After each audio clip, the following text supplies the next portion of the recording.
Amici, eccoci ancora tutti qua insieme. Vi ringrazio ancora di essere qui con me e vi ricordo, se non siete iscritti al mio canale, iscrivetevi immediatamente al mio canale YouTube. Adesso vi mostro quello che voglio fare. Ecco qui, nome Andrea, ve lo mostro più da vicino. Vedete che è lungo quasi 50 cm, 500 mm. Ho diciamo ingrandito il carattere, è sempre lo stesso, ma ho leggermente ingrandito appunto la grandezza del carattere singolo. Questo qui io lo andrò a fare sempre sul legno, ma non abete MDF da 17-18 mm di spessore, perché questa creazione qua alla fine io la andrò a colorare con dei colori acrilici, non con il mio solito flatting per la verniciatura per legni. Questo qui lo farò colorato e dopo farò anche una base d'appoggio, perché sarà appunto un soprammobile e dovrò costruire la base. Diciamo la costruzione della base e anche della colorazione di questa creazione qui, che ne ho già fatta una simile appunto Linda. Diciamo non vi li farò vedere in questo video qua, vi metterò i link di ogni singolo diciamo parte di creazione, che lì lo spiegherò molto più dettagliatamente. In questo caso qui, dato che comunque è una cosa che ho già fatto, vi farò appunto vedere solo il link del carattere del video, di andare appunto a vedere il particolare della creazione. Quindi ragazzi, io ringrazio sempre la mia ape tetrafori che è qui con me, che comunque mi diverte, e le mie lame omnidirezionali, le Spiral 3, che comunque io lo dico sempre, io mi trovo molto bene con questa tipologia di lama, perché veramente mi fa sentire libero al 100% nel mio taglio e veramente mi rilasso. Quindi ragazzi, ci vedremo per tutti i vari step della creazione, e se avete ancora voglia di stare qui con me ragazzi, ci vediamo dopo. Ciao! Ok amici, in questo caso qui, diciamo, l'MDF rispetto all'abete, diciamo che è perfettamente già liscio, non bisogna piallarlo né levigarlo, perché proprio è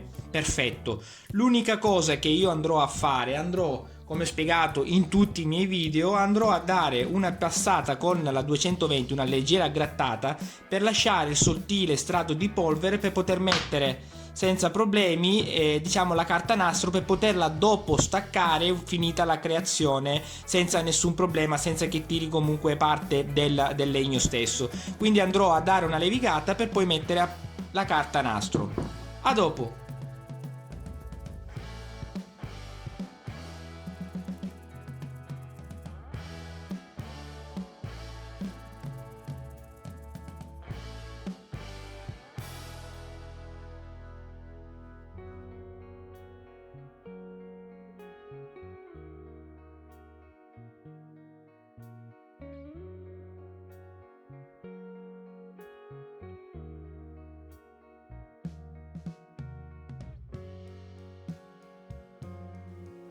Ok amici, in questo caso qui, dato che è un MDF, non ci sono nodi, non ci sono diciamo imperfezioni, si può fare a meno di fare il segno con la matita lungo tutto diciamo il perimetro della stampa, cosa che faccio in tutti i miei video, perché nella beta magari c'è il piccolo nodo, c'è il piccolo parte che comunque voglio evitare, allora cerco di mantenere la posizione che scelgo prima di incollare la stampa.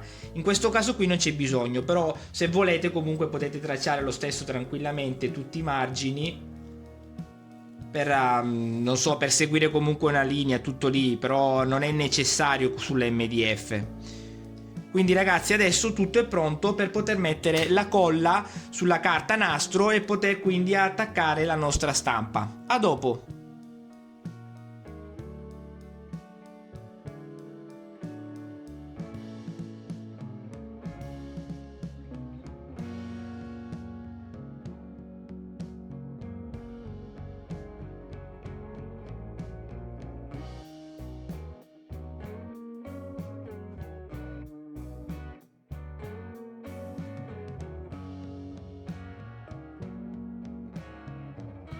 Ok, una volta applicata la nostra colla andremo a mettere il nome. Come vedete io ho fatto comunque le linee con la matita, però anche se non ci fossero state comunque non era un problema, spalmate la colla e basta. Io adesso seguirò le linee.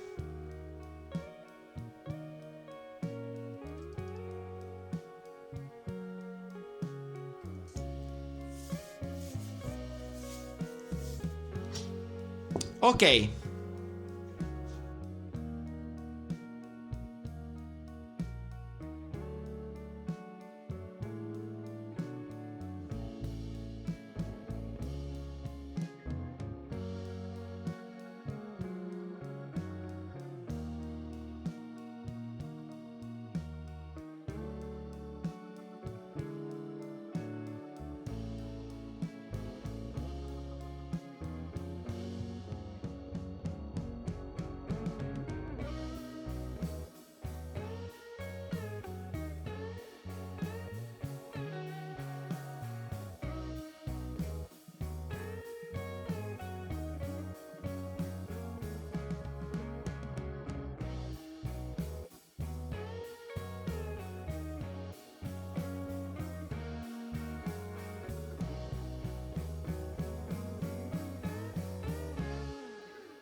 Ok amici, la creazione è quasi completa. Diciamo che dal punto di vista creativo del traforo è completa al 100%. Adesso dovrò verniciarla, ve la mostro subito.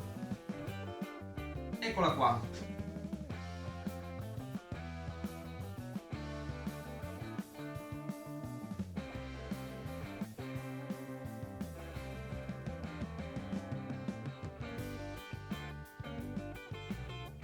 Ragazzi, io in questo video qua non vi mostro, diciamo, come ho costruito la piastra base e come l'ho montata, diciamo, insieme al nome Andrea.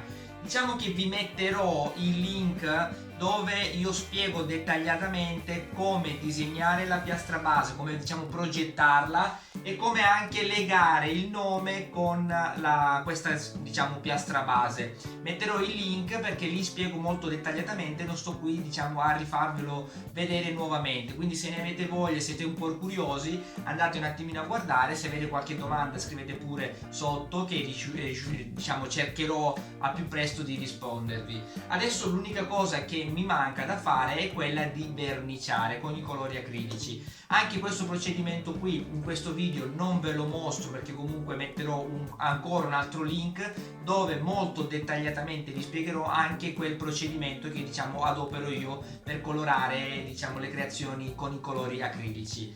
Un'altra cosa amici, io sinceramente, diciamo, tagliare l'MDF, questo qui ha uno spessore da 16-17 mm, vi devo dire che mi sono trovato molto bene. Probabilmente l'avevo detto anche nel video precedente che ho fatto l'MDF, vi ripeto, veramente mi sono trovato bene perché il taglio è molto più, a parer mio, molto più semplice, si vedono molto meno le piccole imperfezioni e che comunque quando vuoi levigare quelle imperfezioni lì ci impieghi molto meno tempo ad eliminarla. Non so, io mi ci trovo molto bene. L'unica cosa che l'MDF, a parer mio, è sempre, diciamo, un materiale che bisogna sempre colorare con dei colori, o che siano acrilici o di un altro tipo di, diciamo, di colore, ma devi, diciamo, tra virgolette, nascondere il materiale perché non dà proprio l'effetto legno. Quindi questi qui sono, ragazzi, i miei modi di pensare. Se ne avete voglia ancora di stare qui con me, ci vedremo per, diciamo, mostrarvi la creazione completa al 100%, diciamo, anche con la sua colorazione.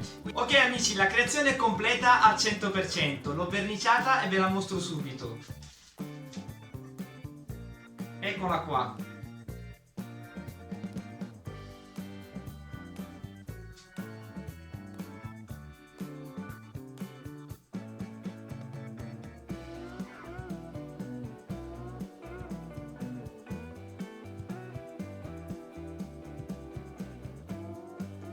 Spero vi piaccia la creazione e spero vi sia piaciuto comunque il video in generale. Se qualcuno ha qualche domanda o qualche curiosità, scrivetemi pure nei commenti che cercherò di rispondere alle vostre domande. Quindi ragazzi, se non siete iscritti, iscrivetevi al mio canale YouTube perché per me è una cosa molto importante e ci vedremo per il prossimo video. Ciao amici!